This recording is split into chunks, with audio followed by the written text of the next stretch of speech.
Cancel culture is disgusting. People and companies are canceled left and right for simply posting their own opinions or making one controversial statement.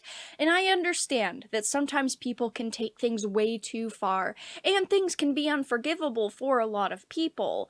But we are all human beings, whether you're sitting at home and watching a live stream or you're an entertainer online. You're human. You make mistakes that you apologize for, and hopefully you better yourself. Because life is about progressing who you are for the better. But cancel culture doesn't give you a chance to grow. It is literally the angry mob taking out their pitchforks, and they will not stop until you are buried in the ground and your career or company is completely ruined. Cancel culture has gotten very extreme in the past few days in the gaming industry. We are going through a huge MeToo movement right now, and companies are shooting first and asking questions later, and I think that is wrong. I wanted to talk about Twitch's decision to start banning people who have been accused of doing inappropriate things. Before we start, I just want to make that abundantly clear. Accused. Accusations are not confirmations. I think that is extremely important to say. But Twitch is saying that they are issuing permanent bans that are in line with their findings. Yet these accusations only started a few days ago. I doubt Twitch has done any thorough investigations into everyone they've started to ban. So they posted this update titled, "An Update to Our Community." We want to provide an update on our investigations into the recent allegations of sexual abuse and harassment involving Twitch streamers and the actions we are taking. We are reviewing each case that has come to light as quickly as possible, while ensuring appropriate due diligence as we assess these serious allegations. We've prioritized the most severe cases and will begin issuing permanent suspensions in line with our findings immediately. In many of the cases, the alleged incidents took place off of Twitch, and we need more information to make a determination.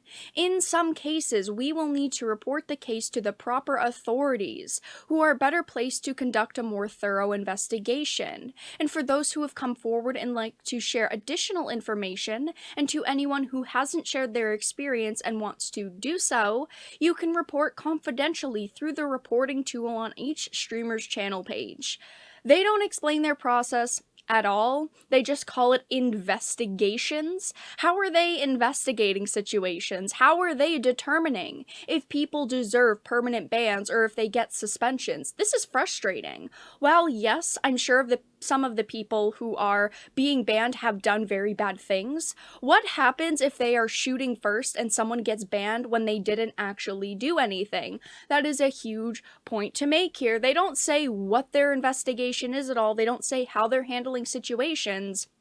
And I also want to raise the question, what happens if someone is accused, they do their investigation, as they're calling it, and they don't get banned? They are allowed back on the platform, but cancel culture comes for them again. Even if Twitch says, we didn't find enough evidence to ban this person, what happens if the mob, the angry mob, comes for them again and demands they be canceled? Is Twitch going to reinvestigate? Is Twitch going to say, we made a wrong decision and permanently ban them because people are angry they weren't banned in the first place? These are very serious questions that Twitch isn't addressing.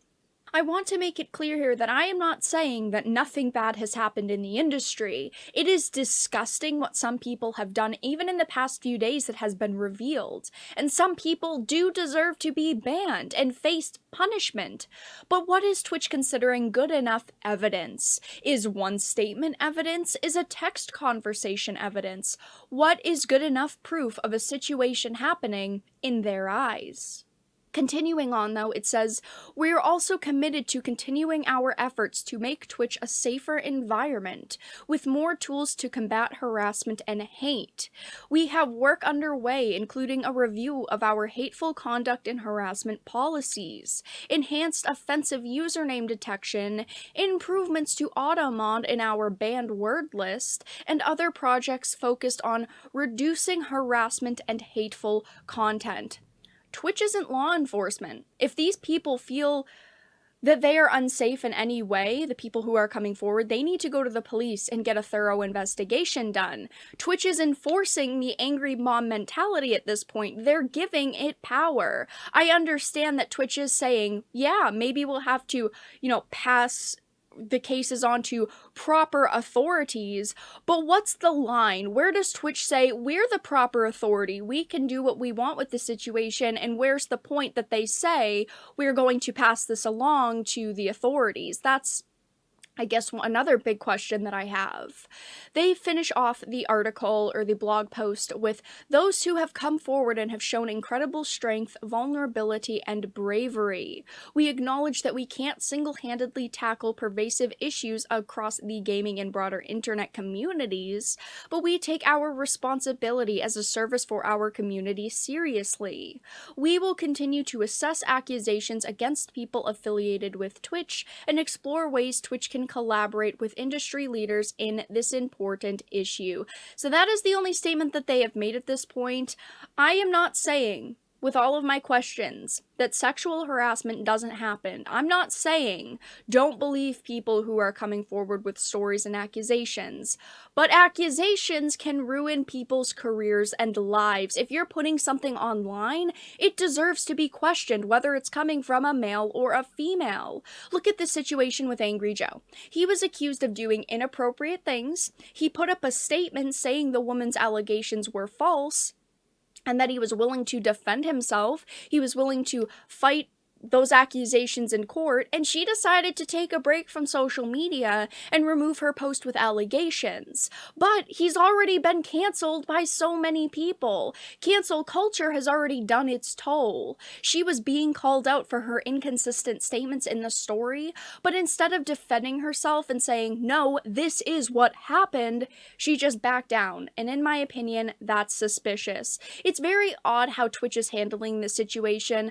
I do understand that there are some streamers who are being accused of having multiple victims and doing multiple awful things, and I definitely think that Twitch needs to look into that, and those streamers need to take accountability for what they have done.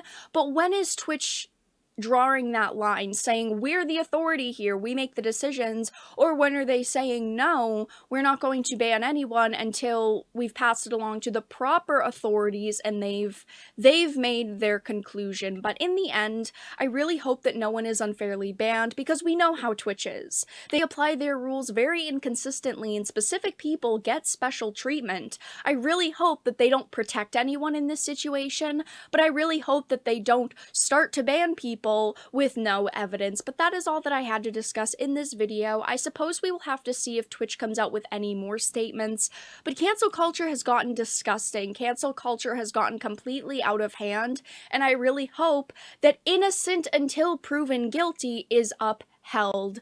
But if you enjoyed this video and found it important, please make sure to give it a like, and of course if you did not, make sure to give it a dislike. I appreciate your support either way, and I will talk to you all again in the next video really soon.